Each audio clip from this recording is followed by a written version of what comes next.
Assalamualaikum warahmatullahi wabarakatuh. Perkenalkan, nama saya Ella Nurlaila dari SMA Negeri 1 Cilimus, calon guru penggerak Angkatan 9 Kabupaten Kuningan. Pada kesempatan ini saya akan menjelaskan inovasi pembelajaran model sel dari makanan. Di dalam pembelajaran sel, pembuatan model sel hewan atau tumbuhan biasanya menggunakan plastisin atau styrofoam yang setelah digunakan atau setelah dibuat akan dibuang begitu saja.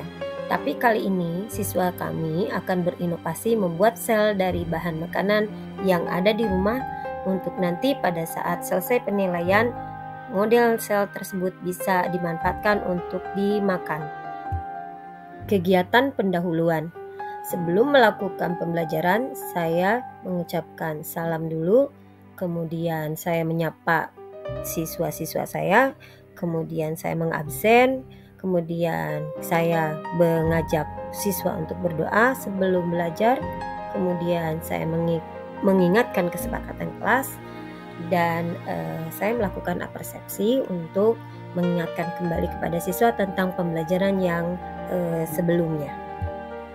Sebelum proses pembelajaran dimulai, saya menyampaikan tujuan pembelajaran kepada siswa, bahwa tujuan pembelajaran pada saat itu adalah untuk membuat model sel dan organel-organel sel hewan dan tumbuhan dari bahan makanan, sehingga lebih mudah diingat dan hasilnya bisa dimakan sehingga mengurangi sampah anorganik.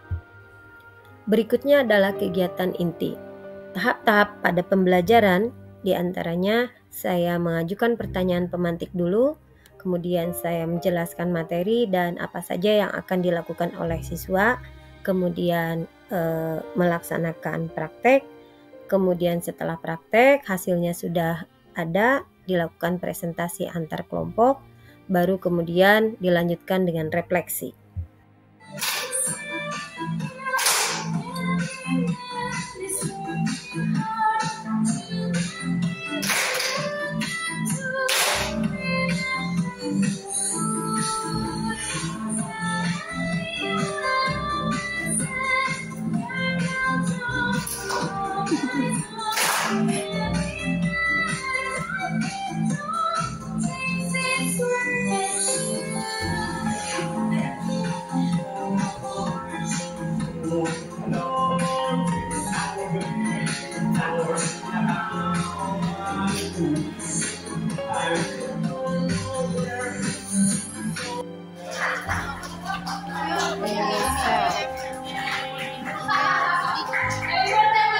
Udah nyampe mana?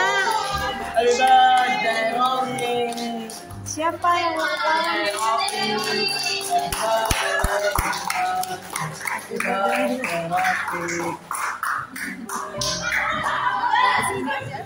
timbul ya? Ininya retikulum endoplasma. Iya. Ada ribosomnya nggak? Ada ribosomnya. Oke, siap. Nukleus itu ada nukleolusnya berarti ya. Nah, anak inti. Ribosomnya belum. Ribosom retikulum endoplasmanya mie ya. Iya. Oke. Langkah kerja. Secara mandiri, siswa menyiapkan alat pendahan, mengamati gambar sel yang sudah di-print, merangkai, menyusun bahan sesuai dengan gambar, kemudian pemberian label atau nama organel sel, kemudian penyajian hasil praktek, presentasi, dan refleksi. Penyajian hasil praktek dari 6 kelompok, ada 3 kelompok yang membuat model sel tumbuhan dan 3 kelompok membuat sel hewan. Kemudian ada bola ini terbuat dari fungsinya untuk menyimpan cadangan. Oke, kesimpulannya dari materi kali ini kami dapat mengetahui organel-organel yang terdapat pada sel tumbuhan.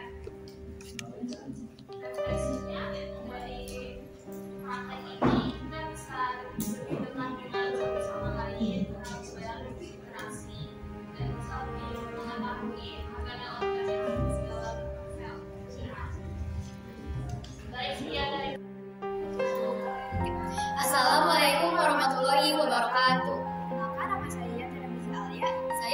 Agustina, kami dari kelas 99, salah satu kelas yang diajar oleh Bu Ella.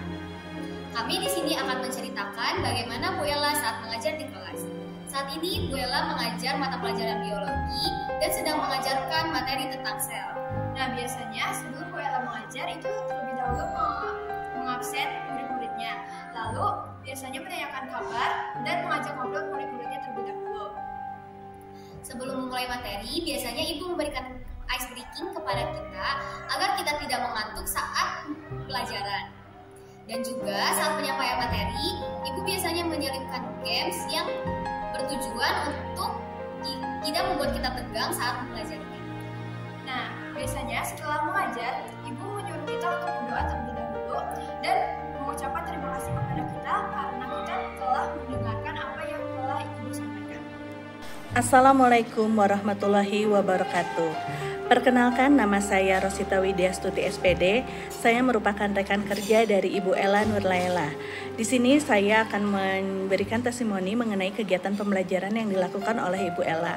Kegiatan pembelajaran Bu Ella sudah berpihak kepada peserta didik menurut saya, karena Bu Ella telah melakukan beberapa hal yang seperti misalnya asesmen diagnostik untuk mengetahui karakteristik peserta didik, mengetahui gaya belajar, dan mengetahui kesiapan belajar peserta didik. Kemudian dalam kegiatan pembelajarannya juga Bu Ella bersifat menuntun atau mengemong, memberikan bimbingan, serta menjadi fasilitator di dalam kelas. Kemudian Bu Ella juga memberikan kegiatan ice breaking dan games-games yang menarik. Dan juga Ibu Ella Nurlaela telah melakukan penggunaan IT, menghadirkan media pembelajaran yang tadinya abstrak menjadi nyata ke dalam kelas, sehingga kegiatan pembelajaran itu menjadi lebih bermakna bagi peserta didik. Demikian testimoni dari saya. Terima kasih. Wassalamualaikum warahmatullahi wabarakatuh. Demikianlah pemaparan aksi nyata yang sudah saya laksanakan. Terima kasih. Semoga bermanfaat. Jadilah pembelajar sepanjang hayat, terus menebar kebaikan. Wassalamualaikum warahmatullahi wabarakatuh.